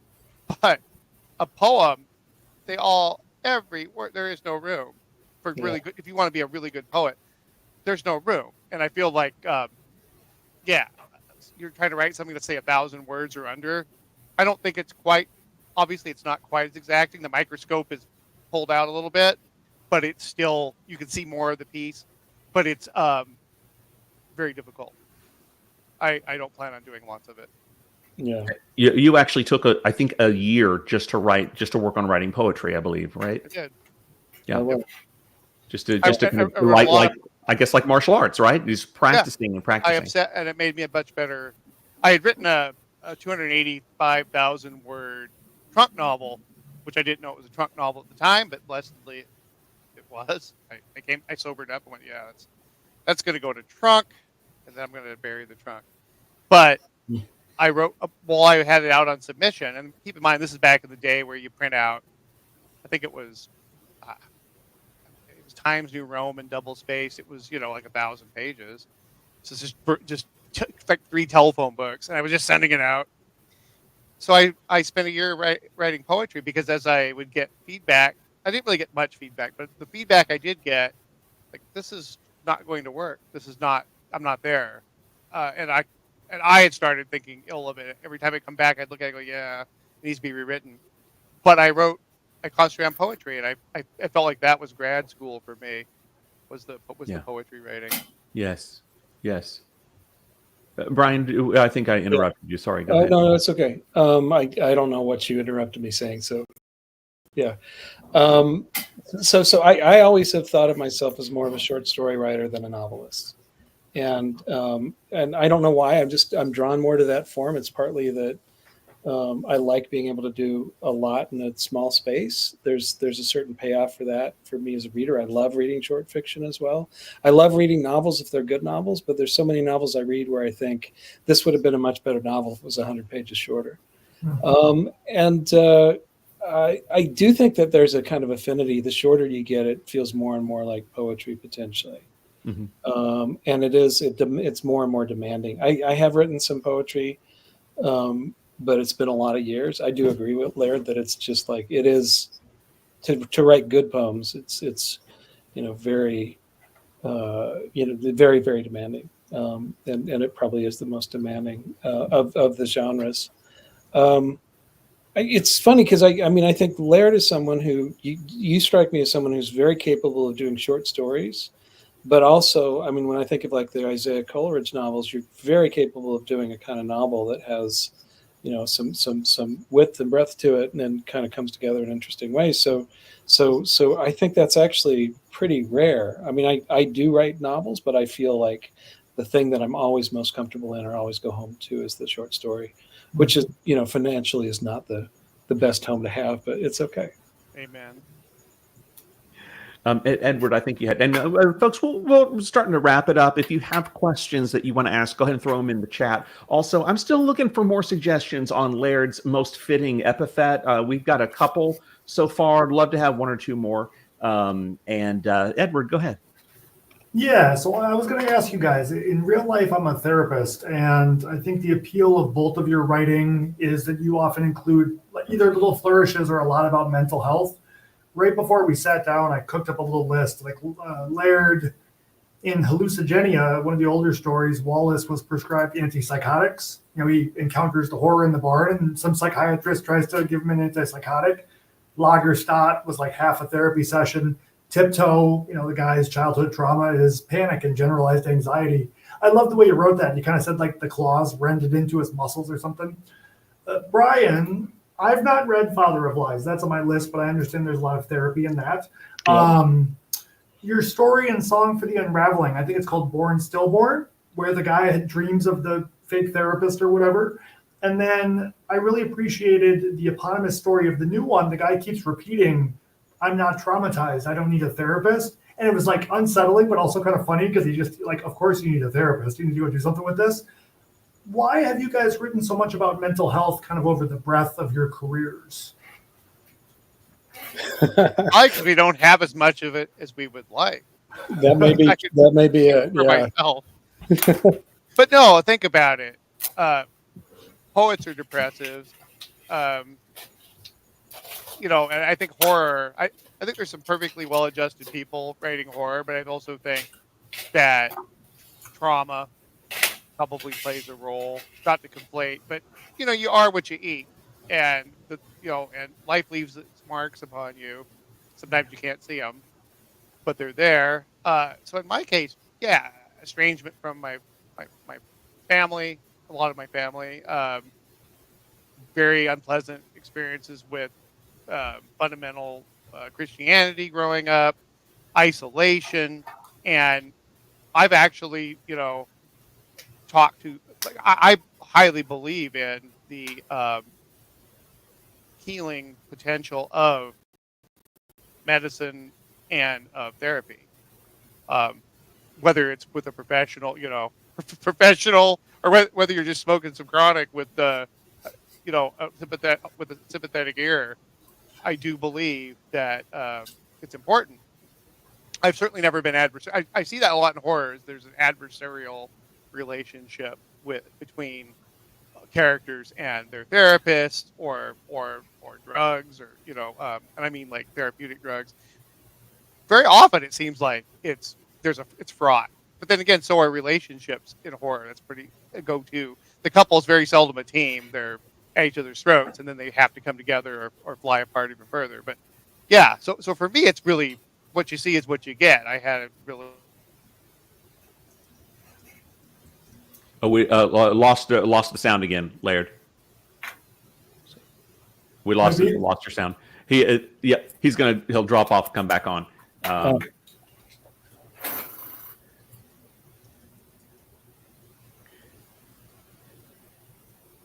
Okay.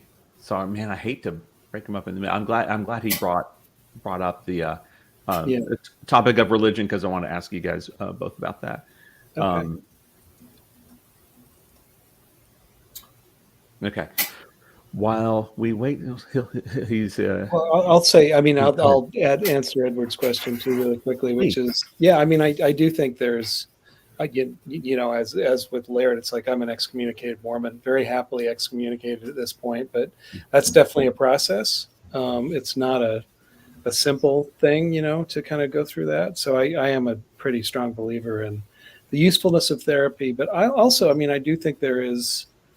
I think therapists are fallible too. That they sometimes get things wrong, and so Father of Lies is a lot of that book is about whether this therapist is being manipulated or not by his client. So and I don't know. I also find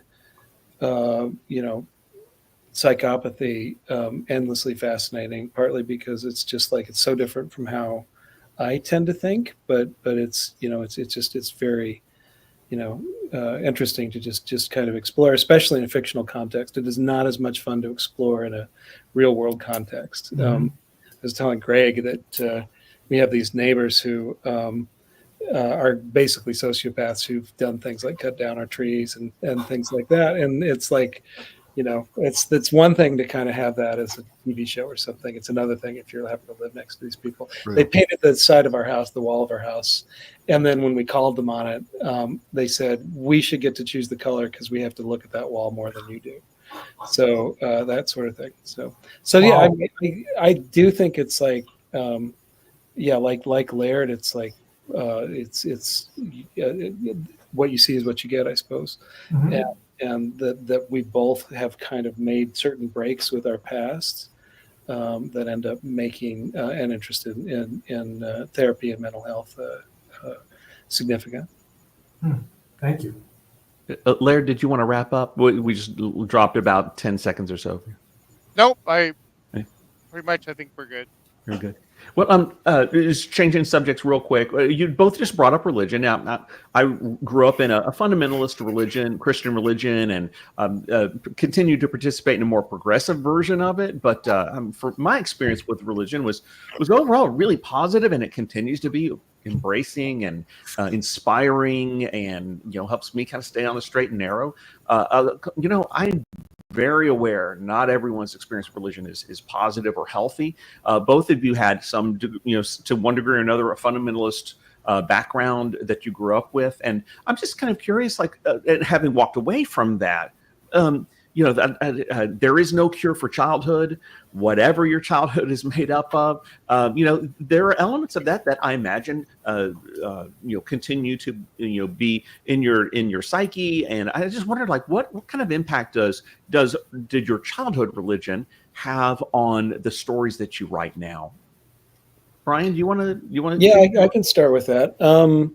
I think so. So I was raised Mormon, as I said, but I was also raised by my parents were a little weird in that regard. My dad was the head of the local Democratic Party, and my mom was, they both went to church and were both faithful, but he was also a scientist, and so he really taught me to think for myself. So I kind of grew up with this weird, like, fractured sense of the world, where my dad was both, participating in this religion, and my mom was as well. But then also, like, the way they were talking about things gave me a way of thinking about the world differently.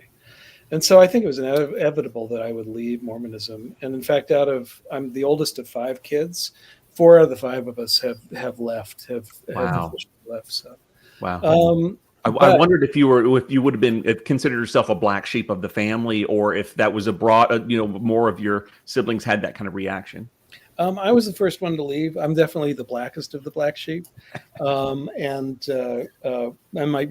was also, like, I was kind of a rule book breaker growing up. So that's, but I guess the other thing I would say is, moving towards the split from Mormonism was hard.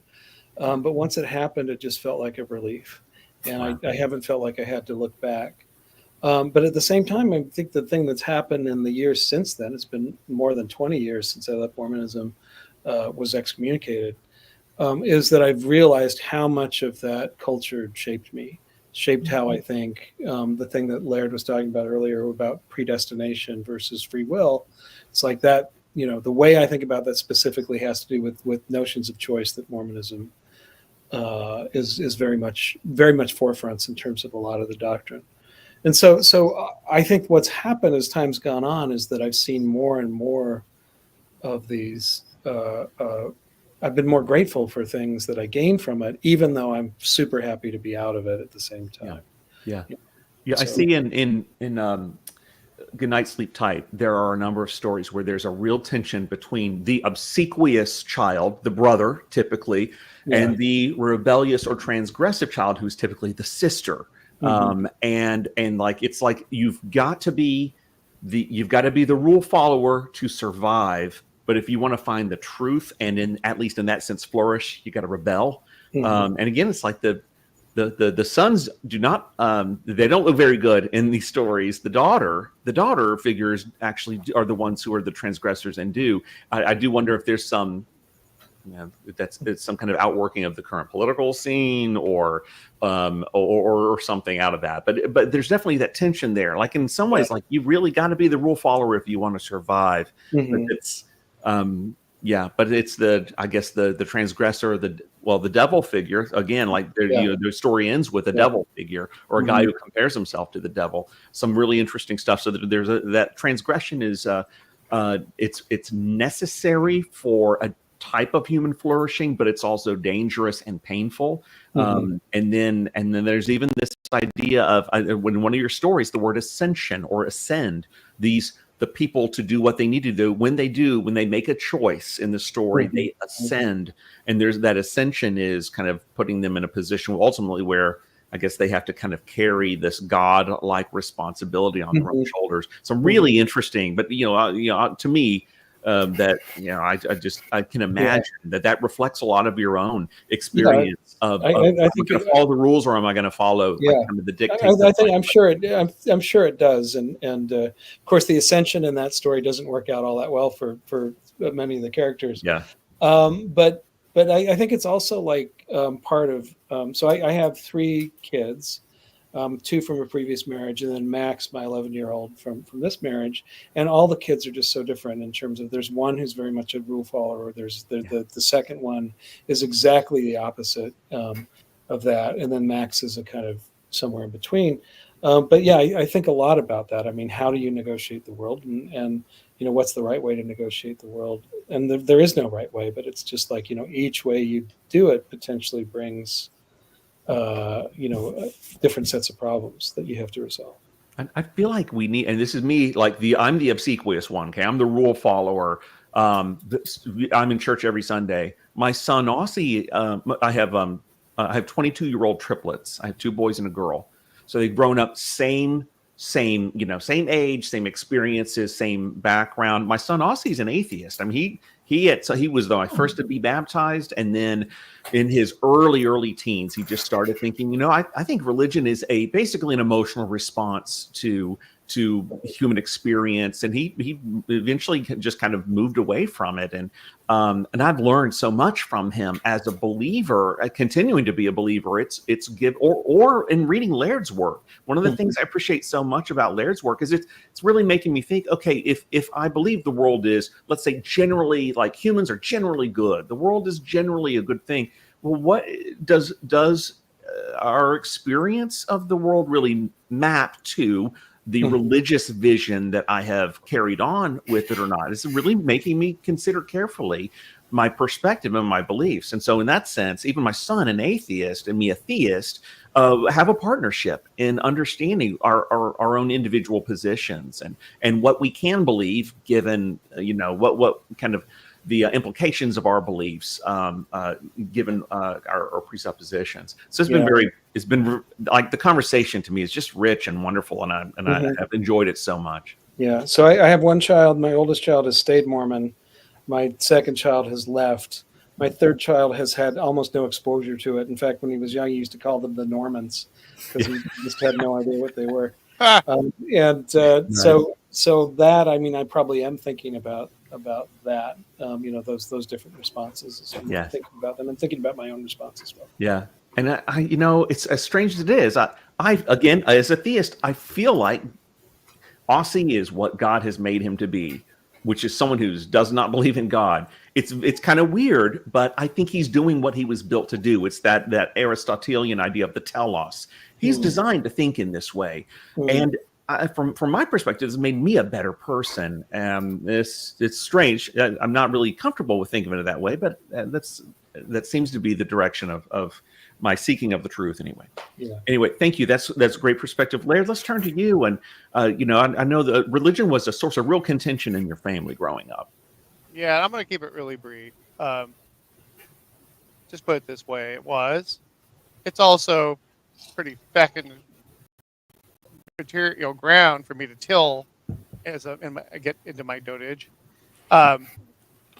It'd be easy to say that, I'm turned off to religion, at this late graying date because of my terrible, absolutely awful, no good experiences.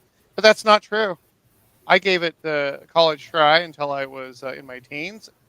I determined that it was propaganda, especially, what I was being fed, and walked away from it. But I did. I prayed to God. I said my prayers. I actually, I've used I realized that I was using self-hypnosis in later years because I used that to improve my martial arts and weightlifting back in the 90s and aughts. I actually had a tape, and I got to where I could actually slip into a hypnotic state. Boom. And charted everything. And I realized that I had been doing that as a kid. I said, I'm going to believe this. Even though it made absolutely no fucking sense to me whatsoever. I'm going to believe this. But one day it just didn't work for me anymore. You're the wife that wakes up and goes, I don't love this guy, and I never really did, or I haven't in a long time, and I've been faking every orgasm, and I don't know why I'm doing this.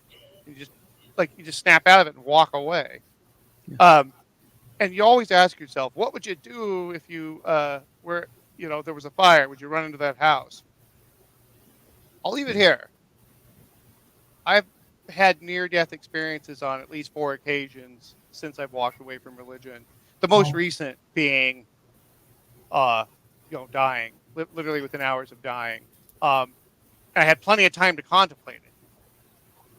I never once cried out for God. I did not pray. I did not regret. There's no Pascal wager. I'm going to die, and either there is something there or there's not. Either way, it'll work out. The other time I could think of that was the diametric opposite of that was when I was racing the Iditarod back in '93 or so, and my team went out in the middle of the night on some ice, and the ice started cracking. And other people had died that year, not on racing, but just traveling. And that adrenaline rush went through me. You look up and you see a semi in your lane. I was going to die. I knew we were going to die, and all I had to do was jump off the team and grab. There was a tree sticking out of the bank, and maybe they would have drowned, but I wouldn't. I said, nope, I'm sticking with them. And I had a few seconds to pray, to do whatever. No, there was no prayer. There was no appeal to a divine entity. I said, we're either going to make it or we're going to, I started talking to the dogs. I said, come on, guys. I was very supernaturally calm. And you know what? The dogs, they pulled us across that bad stretch and we were fine.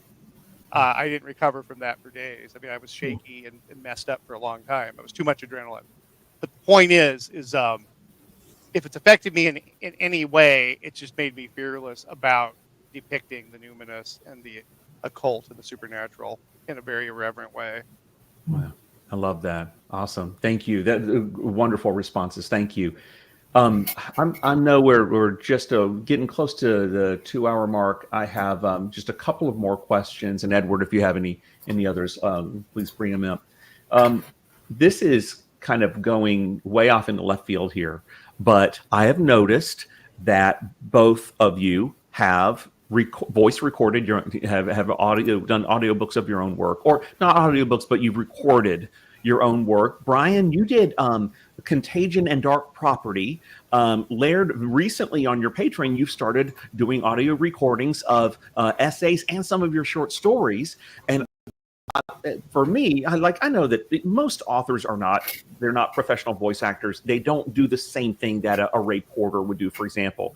But to me, there's just something fascinating about getting to hear the voice of the author, where I know what their voice sounds like in my head because I've read their work, but actually hearing them read it. I just wonder if you have any reflection on what that experience was like or has been like, trying to narrate your own stories. And is that something that you guys have enjoyed doing? Brian, I know that was probably years ago when you recorded Contagion and Dark Property. No, it was actually just a few years ago. So they were not on audiobook till just 3 or 4 years ago, 2 or 3 years ago even. I've done a lot of like readings, public readings and things like that. So I do have strategies to do it. At the same time, it was a very weird experience to record my work, partly because the way that I did it with Audible, and they just send you this kind of like package of stuff that you have to set up. There's a laptop, there's a special microphone, and then they call you and they check. They didn't fly you into New York to go to No, they didn't do any of that. And so I had to actually like go get pillows and put them around and create this kind of artificial booth for myself. And so I felt ridiculous, kind of sitting here, kind of surrounded by pillows and stuff over me as I'm kind of going through the book. The other thing is like you suddenly start to realize that there are certain words that you know the word, you know it well, but you have no clue how to pronounce them, or that you thought you did, and then they say it's actually pronounced something else. So it's kind of a lesson in humiliation and humility, I suppose. I did actually enjoy it, and Contagion especially, not Contagion, Dark Property especially, I hadn't looked at for so long that it was like reading like something that someone else had written almost, even though I kind of remembered it and not at the same time. And so it was a really interesting experience to go through it and rediscover the book at the same time. That Dark Property was a traumatizing book. Thank you. I guess. Thank you. It was oppressive. I just read it, and it was one of the more brutal books I've read in a while. Yeah, it's not light reading for sure, and it's like I feel like it's a limit point for me. It's like the book that marks the edge of what I'm willing to do, I suppose. I call it a Cormac McCarthy fever dream. Yeah, Sounds right. Yeah. Laird, why did you want to start recording your own work, and how have you enjoyed the experience so far? Well, I'm doing it. It's different. I'm not doing Audible. I'm not doing professional recording. I'm doing, semi-pro. And I enjoy reading, to the degree I enjoy going out into public at all. I do enjoy going to KGB and doing a reading, things like that. It's something that was suggested to me by one of my patrons. They said, hey, could you maybe consider reading some of your material so that those of us who are can't look at the screen, we can at least listen to it. I said, you know what, it's a service I was offering, and I comfort myself because people are not expecting Ray Porter. This is not a professional production. it's just the best that I can do. And there's value in hearing the original author, read their own work, and so pretty much that's where I'm at with it. I've just started. I'm learning as I go. I feel like there's a lot of growth potential for me to get better at it. So everybody stay patient. So I'm enjoying the feedback. People have been really positive. They really, good. Good. Yeah. I've had a lot of private messages saying, "Hey, thank you for doing that. It's great. Keep doing it." So, I don't mind doing it at all. I certainly love listening to radio shows like NPR and things like that. So I kind of keep that in mind when I'm doing it. I will say it is a really convenient way to consume material when I'm driving, just to hear like the essays and the stories and stuff. Yeah. I enjoyed that a lot this weekend. Yeah. So I continue. I plan to continue and expanding upon it as I go. Awesome. That's great. Very good. Very good. Okay. Last question here. Edward, did you have any? I know we need to wrap in the next 5 minutes. Did you have any other questions? No other burning desire. Okay. Here's the last question. I'm going to end on a little bit of a macabre note, but again, we started off with, this whole session is called It's the End of the World with Laird Barron and Brian Evenson. So, not to be too flippant with it, but if you had to put money on how the world will end at this point, knowing what we know, would you put it like on the technological, ecological, astronomical side, or just good old fashioned nukes? What do you think? What's likely way for the world to end this point? I mean, I think it may be a combination of some of those things, but yeah, but ecological is probably what I'd put it. Most on. A race between. I'm with Brian on this. It's going to be a race between, and basically despoiling the planet to the point where, oh my gosh, we don't have any oxygen and it's 125 degrees in the shade, versus getting smacked into extinction by one of the billions, trillions of rocks that are hurtling through space at any moment and have hit this planet and killed everything on it in ecological or in geological terms quite recently. So I find myself not worrying, and then there's probably causes 3 through 10 that are not too far behind. Just, hey, give us a chance if one of those things doesn't happen. I'm sure there's people out there who are betting on it. There's a whole poll that people have, a pool that they have that they're the dead pool for the planet. Exactly. Yeah.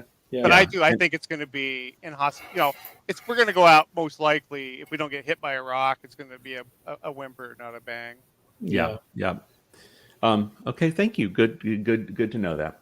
Let me see. We have 4 entries for the epithet for Laird to as the counterpart of Brian's Master of Distillation. We have Eldon Lord of Weird Fiction, the North Lord of the Uncanny, Laird American Odin. Okay, that's my vote. What's that? That's my vote. That's awesome. And then I'm the Lord of the Dance Horror Edition. Yeah. And High Count of Crime Horror. Like that as well. I'm kind of digging Eldon Lord of Weird Fiction. Which one did you like, Edward? I liked American Odin. American Odin's pretty awesome. That's pretty good.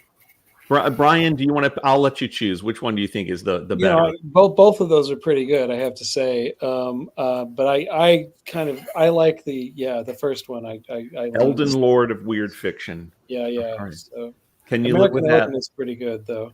Yeah. Laird, did you have one that you? I'm not. No. I don't blame you. I feel like author intrusion chills the discussion. Go ahead. Totally. All right, we're sticking with, for at least for the time being, Eldon Lord of Weird Fiction. Thank you to everyone who gave us had some input there. Appreciate that. Let me see. In closing, well, first, I just really appreciate you guys giving us your time today. We're super excited about these new books coming out, and everyone on who's listening to me right now needs to please run out and go get those from your local independent bookstore. If you don't know who your local independent bookstore is, go to bookshop.org. You can actually use bookshop.org and order online through their system or through an independent bookstore they can point you to, and it supports your indie bookstores, which are treasures for our communities. And also make sure that you follow Laird. His Patreon account, which is has got almost 600 followers now, is at patreon.com/Laird Barron. Make sure you go out and follow him there, subscribe, support Laird and his work. There's great content like every week getting on there, including reprints of stories that are very hard to find. So enjoy that. Brian Evenson is at brianevenson.com. Brian, I know you're not really on social media very much. Is there any better way to follow like the current things going on with you? I Facebook I'm sometimes on, and I try to post things on there. That's probably the best place to find me. So we find him on Facebook. And then of course there's the Laird Barron subreddit has over 1,000 members now, and we are doing this 2024 read along, which has been incredible. We are going to do threads for every story and not a speck of light. We're spinning that up toward the end of this month. In the meantime, we're jumping onto the stories Man with No Name, and we used swords in the 70s, the two Nanashi stories. So join us there. And Edward, my co-host and friend Edward, has just started the Brian Evenson subreddit. Very new. It's only been around a couple of weeks, just a few people following. Go out and follow that, and let's have some great conversations about Brian's new collection and historically all the books that he has written, and follow along with that. And with that, I think we are done. Thank you again, guys, so much for joining us. This has been a blast, and hope to talk to both of you again in the near future. Thank you both guys very much. Yeah, thank you guys. Thank you. Oh, sorry, Brian. No, go ahead. I was just going to say it's great to see you again, Laird, and thanks to Edward and Greg for having us. Yeah, Likewise, absolutely. Brian. And thank you guys for having us on, hosting us here, and the whole subreddit. Also, just a shout out to Doug Morano and family for publishing this collection at Bad Hand Books, and my patrons. Everybody is really, you guys make it possible for me to do what I do. Absolutely. All right. Thanks everyone for joining us, and we will see you in the bookshop.